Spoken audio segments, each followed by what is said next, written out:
What's up, beautiful people? Welcome to Creating Consciousness, where we explore everything from comedy, spirituality, mental health, pop culture, and current events. I'm your host, Jesse Singh. Along the way, we're going to have some very special guests from different creative avenues, talking about how creativity helps them on their day-to-day life and through their journey that we call life. This is going to be another different intro, but we're going to have one. We're going to have a fucking solidified one by the end of this, bro. But thank you guys for being with me thus far. This is episode 3, and I'm joined here by my good friend, Dante. Hell yes. Who's producer, co-host, homie of the show. So thank you, bro. Appreciate Thanks for having me. Thank you, bro. I'm on camera now. This was the voice of God that you guys heard in the first 2 episodes. But yeah, bro, the last episode we kind of touched a little bit on talking about feelings, and we had that discussion about like exploring your feelings, what that looks like, and not trusting your feelings, but also tapping into that gut instinct that we talked about. Yeah. Today is going to be kind of similar to that, where I talk about not so much the feelings aspect, but more so about pursuing your passion and like career exploration and shit like that. I know, one of the things that I'm still struggling with that we touched on briefly was the element of utilizing social media and comedy and trying to find a balance. Yeah. We were cut off because the dude was knocking on the door like, yo, your time's up. Yeah, bro, that's crazy. Yeah, we're on a tight budget right now, huh? But, Hey, you work with what you got. Yes, 100%. Sometimes it's either technical difficulties or it's the owner being like, get the fuck out. You're done. You're done, bro. Yeah, but we're getting into a great conversation, so I'm ready. Yeah, bro. So I think one of the things was what I was talking about artistically, where I find like the challenge lies, especially in comedy specifically, is that, the art form was always derived from having a sense of rawness to it, right? After Pryor, Carlin, all these guys, right? The GOATs, rest in peace, obviously. And then I think during their era, people that were fans of stand-up or people that went out to go watch stand-up knew what they were going to see, right? They knew stand-up comedy was like, I'm going to see this person and then I'm going to hear their opinions, views, viewpoints, whatever. Yeah. But I think there was an understanding of what the entertainment facet of it was. I think what the realm of social media did, and this has always been around, right, for decades, right, the cancel culture, PC and shit like that. What I think was dangerous about when social media first came into light was the fact that it's just more of a spotlight on the stuff that you hated, right? When it came to like the whole cancel culture aspect, it was just easier, right? You were just exposed to more of these people saying crazy shit. And if anyone's ever been to an open mic, brother, like that is the breeding ground for what you think you are trying to cancel. You know what I mean? Like, because the craziest part to me, and I've talked about this before, the biggest problem with cancel culture I have, especially in this current day and age, is the fact that inadvertently you're making those people famous. Oh, okay. Yeah. Do you get what I'm saying? Because it's like, I get that like people say heinous. I'm not oblivious to it, right? In the being in comedy for 11 years almost, you see it all the time. Yeah. And when I say open mics, that's what I mean. You know what you're getting yourself into, right? Yeah. But the thing is, like, there's a lot of comedians I've seen that have rode the wave of that negative publicity. Yes. You know what I mean? To put themselves in a position that they're in. And I'm not saying that that people don't have a right to be offended. You have the right to do whatever the fuck you want. But I'm saying if you're coming to attack a person that has thousands to thousands of views, you just gave that person more clout without even realizing it. Yeah. People forget that infamy is a thing. Yeah, bro. You know what I mean? Like, you can be famous and you can be infamous. Like, 100%. And it's like, yo, rather than trying to tear down the people that are saying ignorant shit, use your platform, like if you're an influencer, whoever it is, to uplift the comedians that you do like. Yeah. You know what I mean? That you 100%. You see way less of that. Way less. Which is crazy, bro. But what I was trying to say about the artistic aspect of it was like, there's the cancel culture shit, but on the other side is like when you have people becoming like TikTok or Instagram famous, right? And then people utilizing that to now sell tickets in real time or do stand up for the first time. And I used to have that feeling of like, bro, this isn't like what comedy's supposed to be, or like, you know what I mean? This isn't like, you know what I mean? And it was almost like this feeling of like, it is like, I would say envy, but it's also like, just the feeling of like, yo, I've been in the trenches. Like, how did these mans getting a fucking they're not even respecting the art form. Yeah. I know how you guys think. Yeah. Exactly, bro. They're not even respecting the art form. But then at the same time, when, you know, afterwards, when I started actually working with these people or like going and trying to tap into the Instagram shit myself, you realize that that's a different talent, bro. It is. It's a much different talent, bro. And it does take skill. Like, as much as like people talk shit about it, about like, yo, they're not respecting the art form, it's like that within itself is an art form. It is an art form. You know, 100% is an art form, right? Not only just like the comedy writing, say if you're doing like comedy skits or whatever, 100%. That's a skill. But then also like knowing when to post and the algorithm, what's gonna pop. Like, there gets to a certain level of that kind of art form where people know like, oh, if I do this topic at this time and this is gonna explode. Yeah. You know what I mean? And that in itself is an art form. Yeah. 100%. You know? It's not stand up, but it is an art form. Yeah. But like, do I think I also wouldn't fully agree with the notion of like, yo, I'm gonna post shit just for the sake of the algorithm, even though technically that's what the fuck we're doing right now, right? But like I mean, in a sense of like trying to go out of your way to know what will get clicks that don't necessarily align with what your values are, and you see that a lot, right? That's always been a thing, but I think social media has just made it easier. But then on top of that, it's like, who the fuck am I to say anything about this art form? You know, the stand-up art form, right? Like, I'm not like I'm someone that's been in it for a number of years. I started headlining and shit, but more importantly, it's like, yo, it's going to grow and go with the time. Yeah. You know, and that's the same thing I said last time. I'm not trying to be that old guy that's just jaded, like, oh, these fucking guys. Well, I also think of it like you mentioned, like, well, okay, you're like, okay, the raw, and you go like you say Richard Pryor off top, but before that, stand up wasn't like that. It wasn't. So imagine the guys before Pryor were like, that's not stand up. You know what I mean? Like, if it wasn't for Pryor breaking that mold, then like we wouldn't have the style that we have today. Yes, everyone just be like, you know, what do you call 3 cars at a party? You know, just something. I don't have a joke there, bro. No, I get it. But that's what it was like beforehand, right? Yeah, really? You didn't have a joke there? I thought you were going to go somewhere with 3 cars. No, that was the first thing that came to my head. But I'm not saying like the whole social media thing is the next step. Of course. But it is an evolution in a way. Yeah. Because like I was just at brunch with like my family yesterday for Mother's Day, right?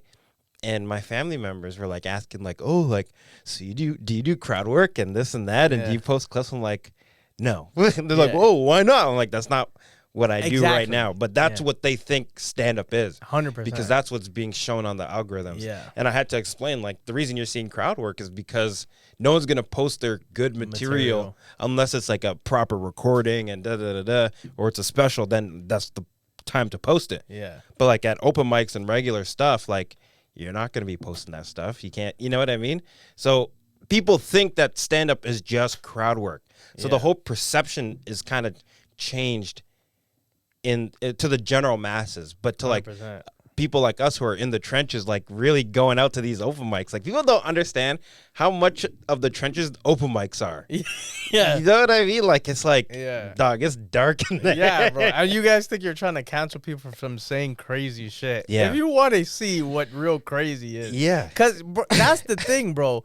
There's no prerequisite for stand-up. Yeah. Like, if you want to make music, you need to have some kind of understanding of music. Like, you need to, like, even if you can't read music, you still need to have some knowledge of how do I play an instrument? What the fuck are the fundamentals to singing? You can literally smoke crack and come into a dive bar and just sign up to do 5 minutes. I've seen it. Exactly, bro. And I'm not exaggerating. It's because we've seen these people, bro. We have seen mans tweaking. Yeah. Just on stage 5 minutes, and everyone's just like, yo, they're having a bad set. It's not like... It's not like this person's crazy. You know what I mean? It's like that premise isn't gonna work. Yeah.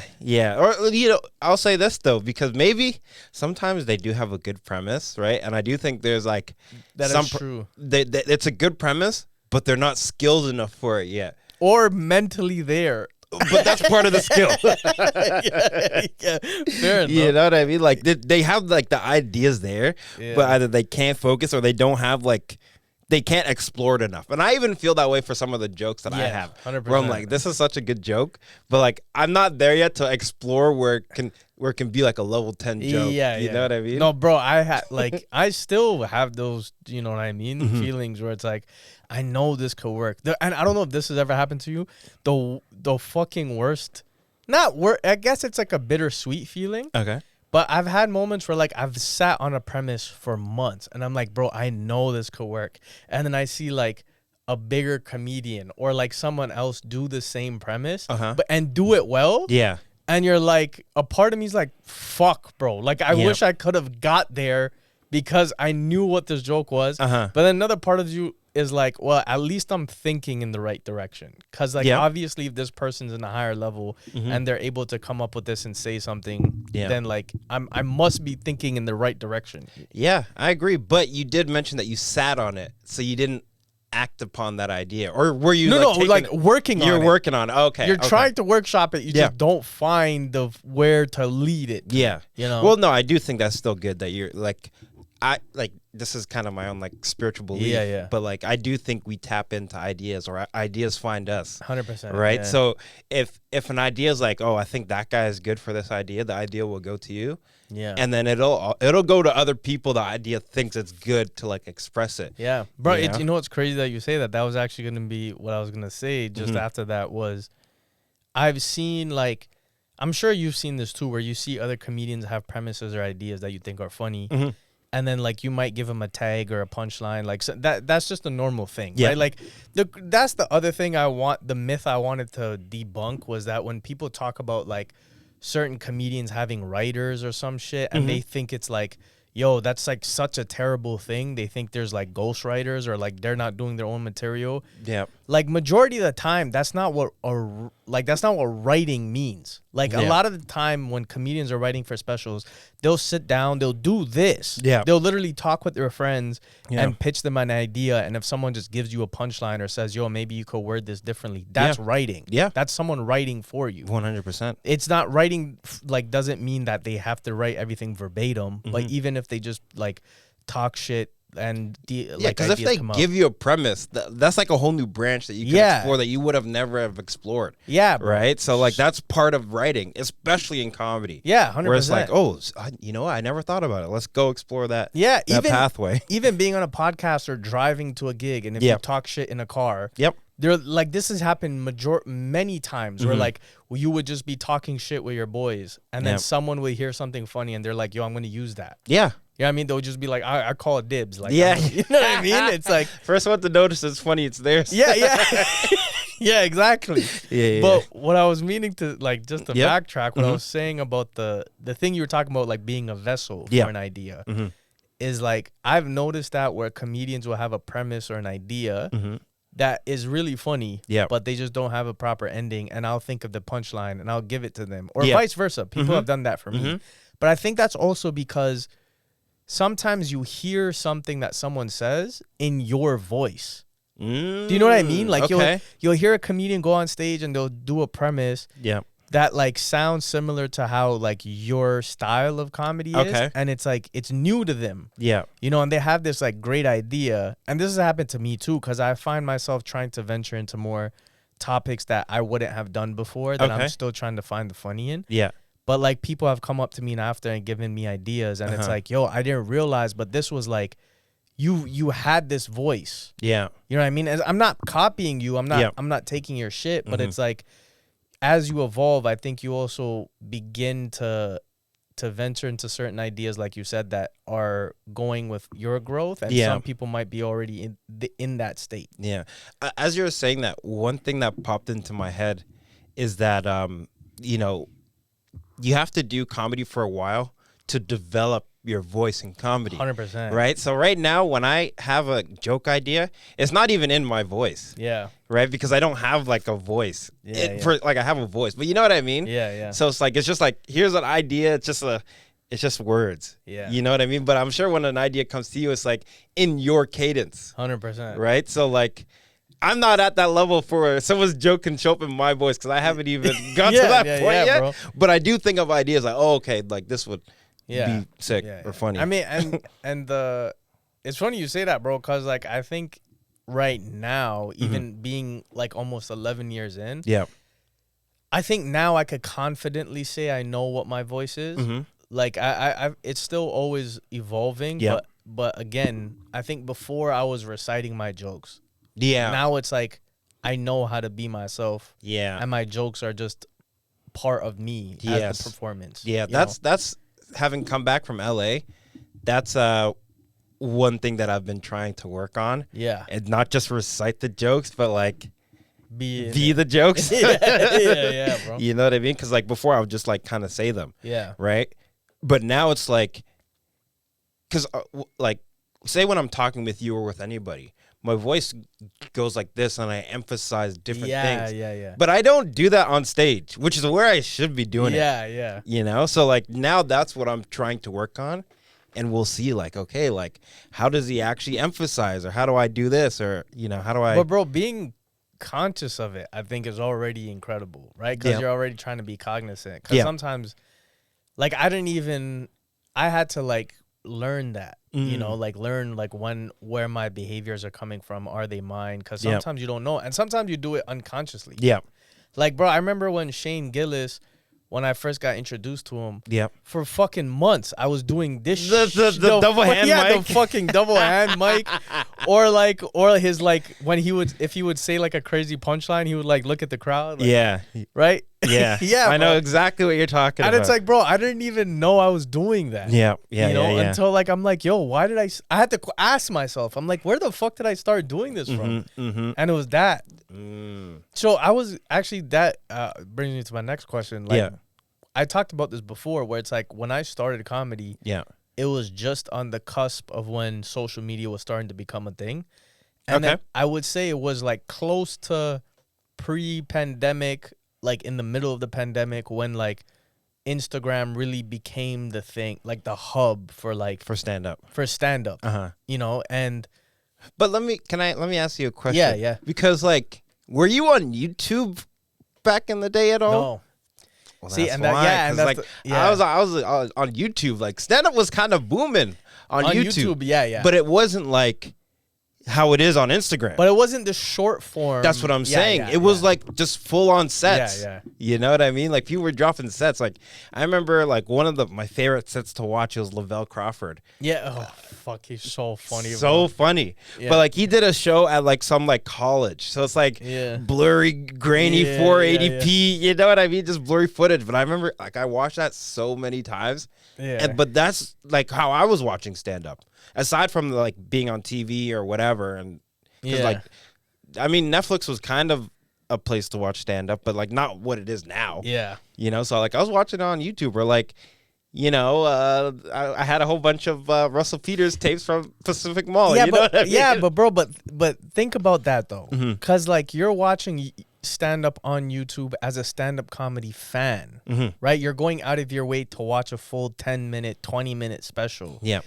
Instagram made it in a way where it's like people are digesting this shit at a minute 30 seconds, right? And then like from that they think that's what stand up is. Like you said, crowd work, whatever the case is. And I also think we are moving into an era where people are realizing that. Like I don't think it's gonna stay like what we thought it was, where it's like, because there was a period of time where it's like, I don't know if you remember this or were around, when there was like literally people coming to the audience and all they wanted was fucking crowd work. Yeah, it's still like that. Yeah, it's still like that. Yeah. But it's like I find it dying out, especially because those same people that, you know, I would say pulled tickets from social media alone, audiences will come, they'll watch the show and they'll be like, yeah, I saw him live, but it's like, it is what, you know what I mean? Yeah. But bro, Lavelle Crawford was a perfect example because like in terms of using your comedic voice, there's I forgot the name. 2 chops to the throat. Yeah, bro, bro, so for people that don't know, what's the name of that special, bro? I don't even remember. Oh, I could look it up, but I watched that one so many times. Bro, so that exact story you just mentioned. Yeah. He basically tells a story about going to a grocery store and the pep talk his mom would give him. Yes, yeah. And then he repeats the same exact story, word for word, in the voice of his younger self. Yeah. And so he does his mom's voice, right? Like, now, when we go up in this grocery store, you know, I've watched this, listened to it more than 50 times. Bro. You know what I mean? So he does his mom's voice and his, like, kid's self voice. But it's the same story. But it's word for word. And which makes it so funny. That's what I mean. That's what's crazy. It's somehow funnier when he retells the story. But it's like I can't even imagine doing that. Like that's like I can't wait to get to that level. It's crazy, bro. But I think the way, because I'm sure that set he probably worked that for like 10 years. Oh, 100%. You know what I mean? Like before you put it on, and that's why people think like stand up is just like crowd work clips. Yeah. Because like, dog, imagine you working on that bit for 10 years. You're going to clubs and perfected it word for word, bar for bar. Bro. And if you hit the back of my heels with that basket. Bro, dog, whenever I say Lavelle Crawford is like one of my favorite stands, people are like, who is Lavelle Crawford? I'm like, what? Yo, he's it's crazy you even brought him up, bro, because he's like so underrated. One of the most underrated. And I watched, and like there's a few people. Shane Gillis was one of them, but his special was one of the few where like I watched at home, like on the TV, and genuinely died laughing. Bro. Yeah. Like sometimes, because now it's like I'm so fucking I don't even immune to stand up. Yeah. Where it's like, yo, watch. Desensitized. Yeah, you're desensitized. You'll be watching people and you're like, oh, that was a good premise. That was kind of fun. You don't laugh. You're like, oh, but that was good. Yeah. But like these guys all watch and I'm like crying, bro. Dog. And that's the level I want to get to. Yeah. You know, crying. And I tell people, I want people to laugh, but I want them to be in pain. Yeah, bro. Yeah. Like from laughing so hard, because like growing up, that was kind of the standard. Yeah. You know what I mean? Like, obviously it's a super high standard, but it's like we want people to die of laughter. Yeah. I want people to have stomach cramps. I want people their face to hurt from laughing. Their tears, they can't even cry anymore because they're laughing for 45 minutes straight. Yeah. That's what I aspire to do. And I think he was like a perfect fucking example of that. You know what I mean? Yeah, because he's like almost underground king. You know what I mean? Like he's mainstream because he's making money and he's doing pretty well. Yeah. But like people don't know who he is. No, which is like criminal, bro. It's crazy. Like, I know. But yeah, if anyone listens to this, Lavelle Crawford, bro. Yeah, send him this clip. Like we're fans, fam.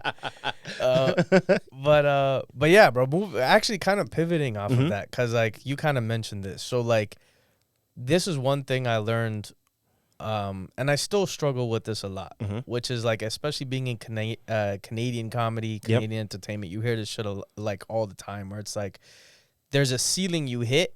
Yeah. And then after that, it's like you feel stuck. It's like you got to bounce. You got to go to the States. You got to do something else. Yeah. Or that's what it feels like. I'm not saying it's impossible, but it is what it feels like. Yeah. Right? And I find the measure of success has changed for me over time. Okay. And I don't know if that's maybe based off of the fact of being like, I don't, for lack of a better term, trying to be realistic, because it's like not everyone's gonna be mega famous, which I don't think was ever my goal. I think my goal has always stayed the same, stayed consistent, which is I want to make it into a position in comedy where I could live comfortable and say this is my full-time gig. Yeah, I could take care of family. If I have kids, take care of my kids just from stand-up alone. That's it. You know what I mean? And I think that measure of success has like has still been that, like, consistent. But it's always fluctuating, because it's like, I guess what I'm trying to say is like, your goal is to get to a level in your artistry where it's like anytime I go on stage, people are fucking crying, laughing. Yeah. Right? I want people on the floor. Yeah, bro. And that's a beautiful measure of success. Because it's like before, starting out, it was like my ideas, like I said, I want to get to a position where I can it was still financial in a way. Yeah. Right? Because like financially, I want to be okay. For sure. With that, you almost miss all of these W's that come along the way, bro. And that shit was, and I think that's what I mean. What I realize is that like success isn't always monetary gain. Yeah. Right? Yeah. Like I remember when I first started, I did my first amateur night at Absolute Comedy. Oh, that was your first spot? First ever, bro. Whoa. Which is a crazy place to start. Cause Dog, like the first time I was at Levity. Yeah, I did Levity. I'm like, yeah, bro. The lights are so bright. And it's wild, bro, because it's like usually you start out at a bar, at a fucking open mic. I started out and it was a sold out 120 audience, bro. Crazy.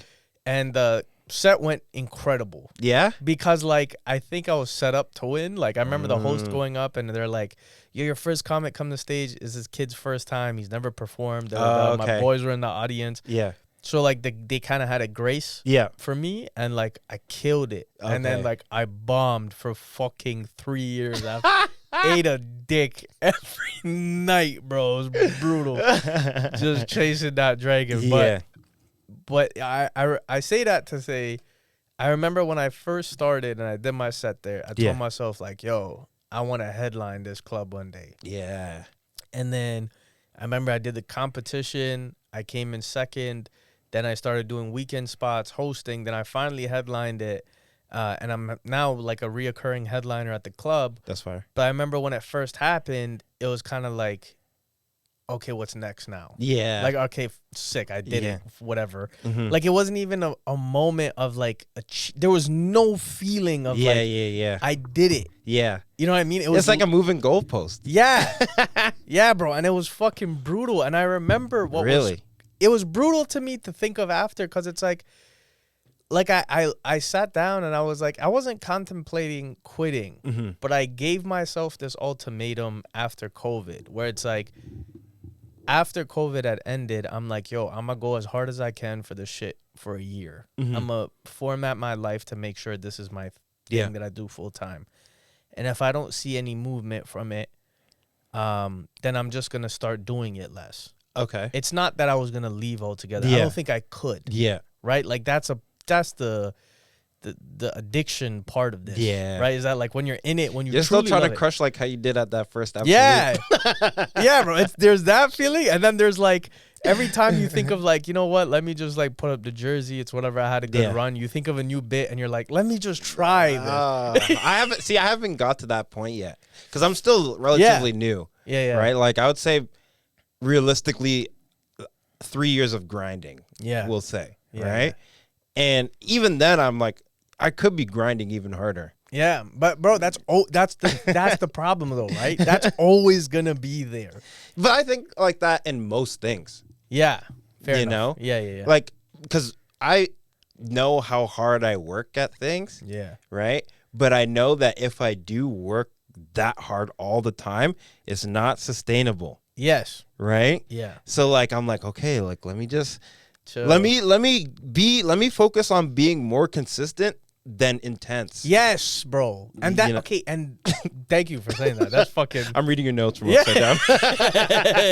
Yeah, bro. No, but thank you for saying that, bro, because I think that's the place I'm at now.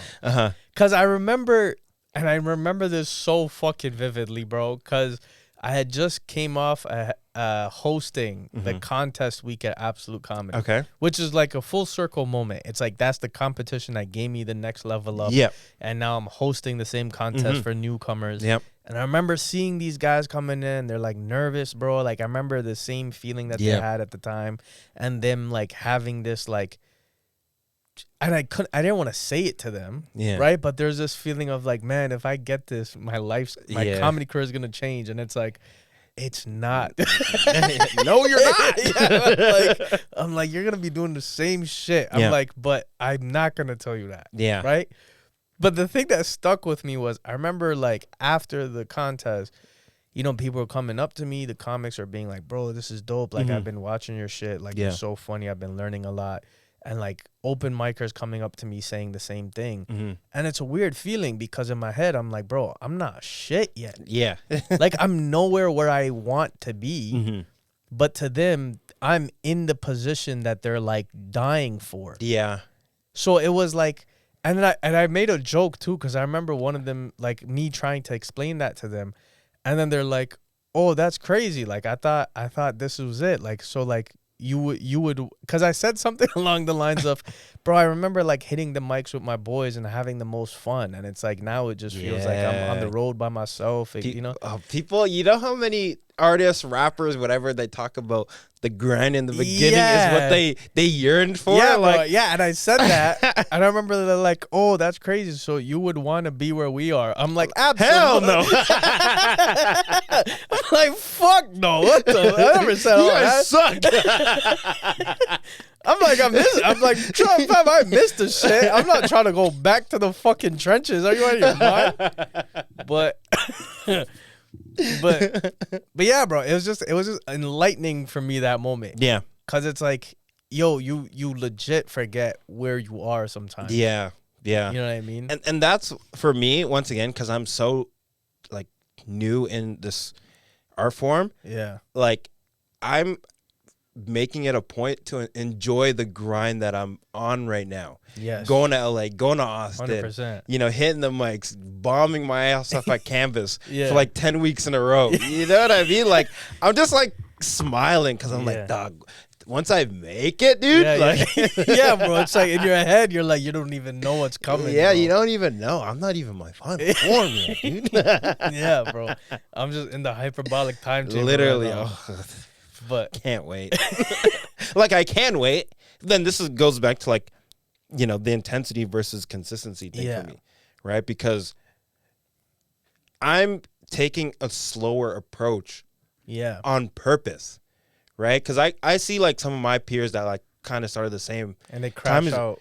Not even crash out, but they go so hard. Yeah. Right? And they go so hard. And I'm like, okay, well, can you go that hard for 20 years? Are you even in it to be in it for 20 years? Yeah. You know? Or is it just like, oh, I'll be in it, and I'll dip out whenever? Because when I hopped in, and I literally do this for everything, I'm in it all the way to the end. Yeah. You ever play League of Legends? No, but I know, I get the concept. Okay, I was the guy on the team that would never forfeit, right? Because like you can, if your team is losing, you can all like take a vote and be like, oh, should we just quit now? We're getting crushed. No. I fight to the end, dog. Go out on your shield. Play the whole game. You signed up to play the whole game. Why are you quitting? They might fumble a bag and then you go, oh, boom, now you're back in it. Yeah, and if you're going to take the L, take it like a man. Yeah. You know, so like my mindset is like when I started doing comedy, it's like this is a 50, 60 year game. 100%. You know, I'm pacing myself. Yeah, it's a marathon. Yeah. You can't sprint the whole way; you'll lose your legs. Yeah, Mike Rita said that to me too, bro. It was the third set I had ever done. He saw me. Oh, really? He saw me at Yuck Yucks Mississauga Amateur Night. It doesn't even exist no more. That's crazy. He was headlining, and then he's like, he used to run the show at Stoner Sundays, and he said the exact same line. He gave me $20, and then first paid gig. But I had off your third set, first paid gig, $20, bro. Hey, that's fire. But I bombed my face off because it was 100. It was 100 people, but a room full of stoners, and this is the thing people don't get. They think stoners are gonna laugh. They're the hardest crowds, bro, because they're fucking comatose. Yeah, like, these guys can't move, bro. They're cooked. So like, I'm up there, I eat a dick to the point where like I came off stage and I literally apologized. I was like, yo, I felt like I had to say sorry. I was like, Mike, I'm so sorry, pal. And then he looked at me and he said the same thing, bro. He's like, bro, don't sweat it. He's like, this is one of the hardest rooms. He's like, came out, you still did it. You did your thing. And he's like, just remember, this shit's a marathon. It's not a sprint. Yeah. He's like, it's about how long you can run, not how quickly you can run. Yeah. I seen him years later, and I brought up that story to him, and I'm like, bro, you were the first person to tell me that. So like, I truly appreciate it. And he's like, bro, I was high as fuck. It's a sprint, dog. Yeah. So he's like, I actually don't even remember saying anything, but he's like, if I did, you're welcome. So oh, that's hilarious. That kills me, bro. But yeah, man, it was just like I think that intuition or that way your intention that you have. Mm-hmm. I think that's like the perfect mindset to be in, bro. And which one? Which is like just knowing that it's like about consistency. Yeah, it's not yeah. about like trying to get to an end because there is no end. There is no end. There is no end. The goalpost, like you said, keeps fucking moving. You're always gonna want more. Yeah. But it's like, yo, if I can accept the dub that I know I'm getting, even if it's a small one, at least I know I'm going the right direction. Yeah. And so like that's I like kind of pivoting from that, where it's like I think learning that like sometimes your passion isn't always the monetary gain. It's not always for monetary gain. Yeah. Right. I think society wise we've lost that, but I also recognize why. Right. Like where economically we're in a crazy state right now. Yeah. It's hard to even make a living. Yeah. People have kids, they're trying to raise families. Yep. So like I understand there's this feeling of like, bro, I can't just drop everything and pursue something that I feel like I love, right? Like I can't just be a fucking artist and be a deadbeat dad, deadbeat mom, right? So I get that aspect of it. But I think like one of the things that was important to me about the podcast aspect of stuff was like allowing people different alternatives to still tap into that creative self. Okay. Right? Yeah. Like even working at the youth shelter. Yeah. Right? Like the workshops that I do for the young people revolve around like doing different creative exercises, right? Whether it's painting or like coming up with stories, doing poems, whatever the case is. But the reason for that is because like we're so fixated day to day on the shit that we have to worry about or get done or like, you know, institutional wise, right? Take care of kids, family, work, whatever, pay your bills, all of that shit. There's no time for that anymore. Yeah. But like even I think like having even an hour set aside for it to just do something creatively that you enjoy doing. Yeah. Just gives you a reset. Yeah, it's like a spiritual break. Yeah. I think we talked about it last episode, but it's like it's a release. 100%. Right? So it's like you gotta let that pressure valve, you gotta like bro. And that's by doing something creative and then go back to the grind and do what you need to do because you gotta do it. But you know, every once in a while just do something creative just for yourself, not even to like make it big or whatever, just to do it. You know, because I think people are creative. Not everyone is creative, but most people are. Yeah, bro. But even like little shit, right? Like, bro, I'm fucking 30 and I got my boy's coloring book. Shout out to Neo, by the way. Shout out Neo. Yeah, bro. That group chat is crazy, but that's that'll be a topic for another day. But bro, like even like seeing him, right, who's like grown adult, this guy's doing beautiful work, right? And then he put out his own adult coloring book. Yeah, and not adult, not like explicit sexual shit, but like just meaning like it's intricate. Yeah, right? Mandalas and stuff. And I started coloring because of that. Yeah, and it's like, yo, I remember doing it. I'm like, man, I miss doing this. Yeah.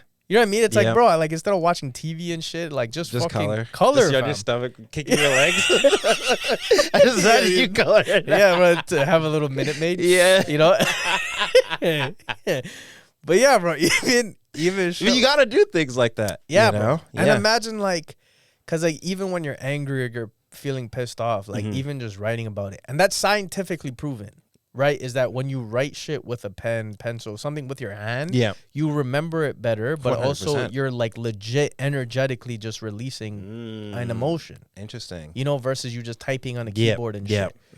And then aside from that stuff though, like I think the fixation in the West, or at least North America specifically, is that we look at, you know, passion projects or even any kind of creative outlet. It's like our first thing is like, okay, how can I use it to make money? Yeah.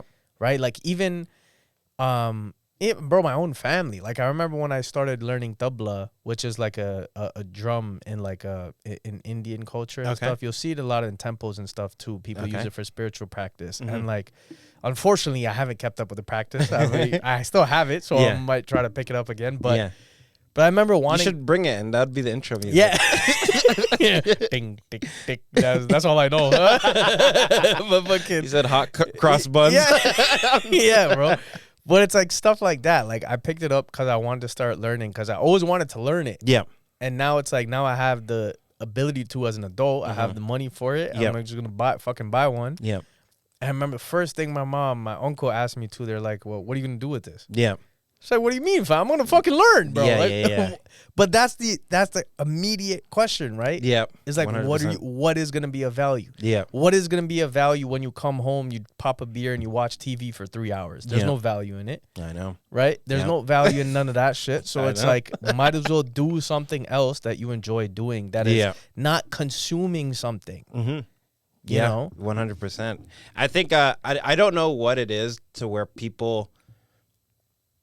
I mean, I think it's just the amount of stress those requirements like put on people. Like you have to pay rent, absolutely, you gotta buy food. Like that's all they can think about. 100%. You know what I mean? And so when it's like, oh, I'm gonna learn to play the drum, it's like, is that gonna put food on the table?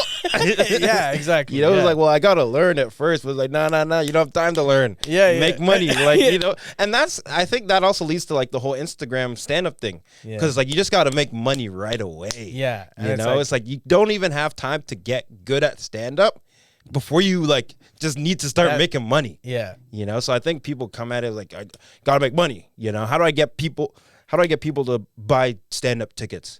You know, and then they come see you, like, what's the quickest way? Yeah, he's all right. I don't know if I'll see him again. Put on a dress and put this wig on or something. Yeah, you know? Exactly. I say that, and I've had so many videos with wigs on. So no, I know. I'm just saying because there's so many people that put on wigs and dresses. Yeah. But it's like it's like people almost need to make money right away. Yeah. Right. Like or else they'll starve. Yeah. They'll go homeless or something.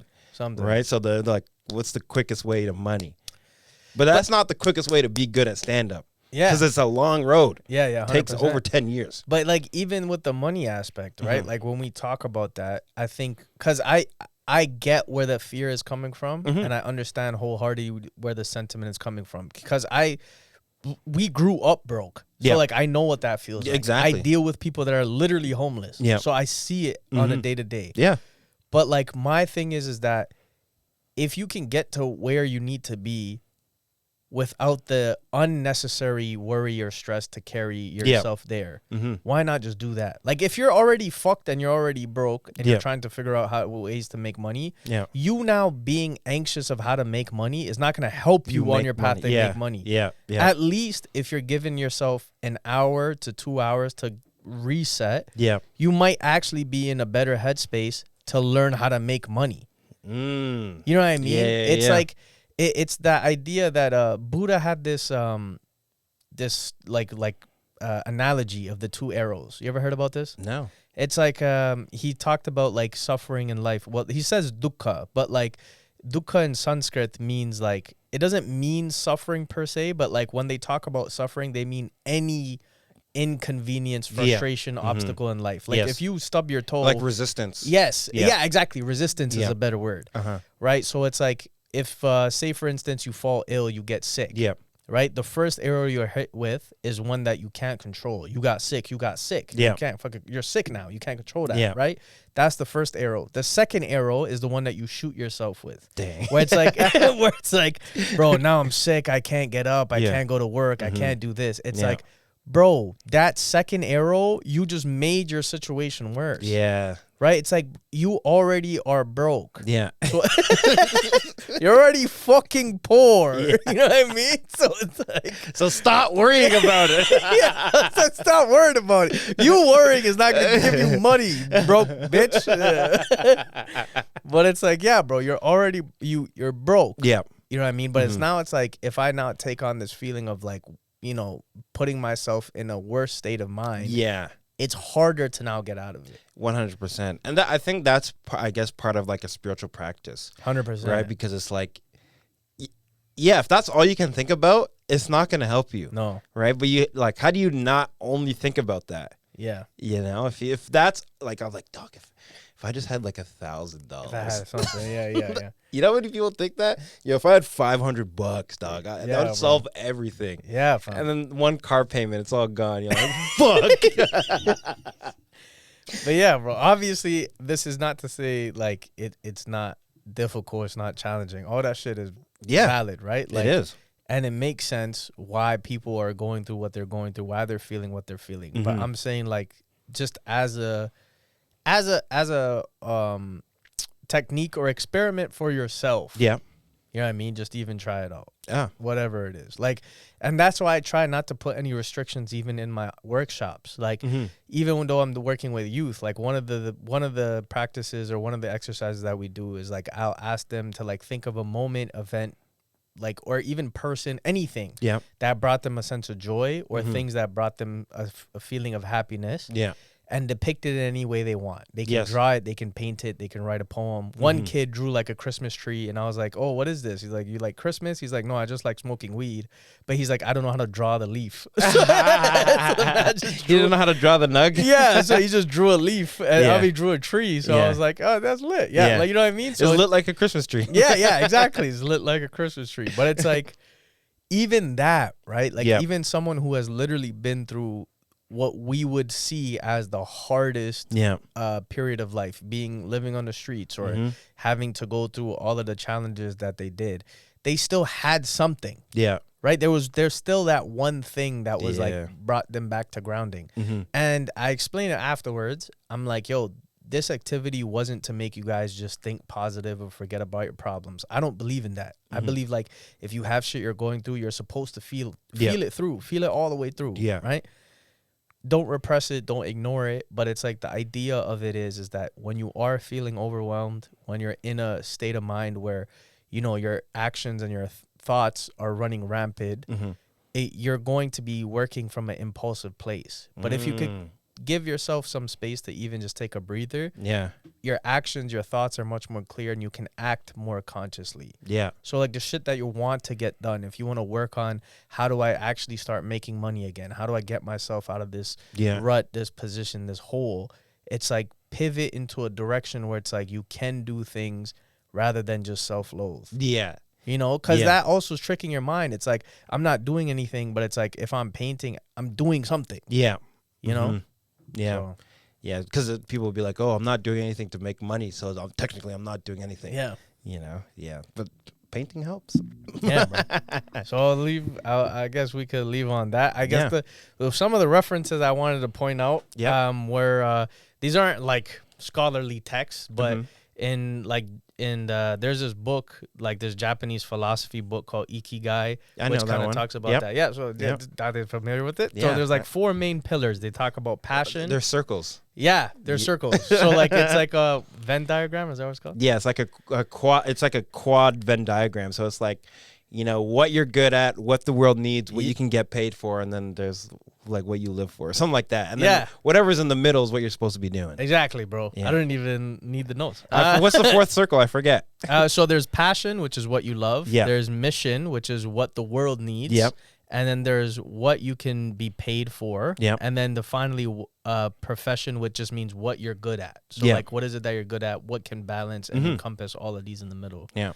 And people wonder why I produce podcasts. yeah. And then in Buddhism, there's obviously the 8-fold path, right? There's the 4 noble truths, with is life is suffering, the arisings of suffering, the cessation of suffering, and then finally the path to end suffering. But then the 8-fold path to get to the end of suffering is right thought, right speech, right mindfulness, right work, right thinking, right action.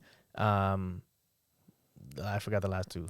Right mindfulness, and right awareness, or something like that. Well, whatever, you could Google it. But like, Google it. Do your research. Do your research, bro. Fuck out of here. What the fuck do I look like a Buddhist? Yes. But yeah, and then that's just to say, like, even spiritual texts talk heavily about like doing things. Yeah, and that's what's crazy about these like spiritual texts, because it's like the problems you're having now, they had like 2,000 years ago. Bro, there's nothing new. Yeah. But I guess that's it for episode 3. Thank you guys for tuning in. Appreciate you, Dante, coming out. Thanks for having me. Yeah, bro. Do something creative, man. Go paint, go color, do something. Yep. Broke bitch. Peace out. Adios. Boom.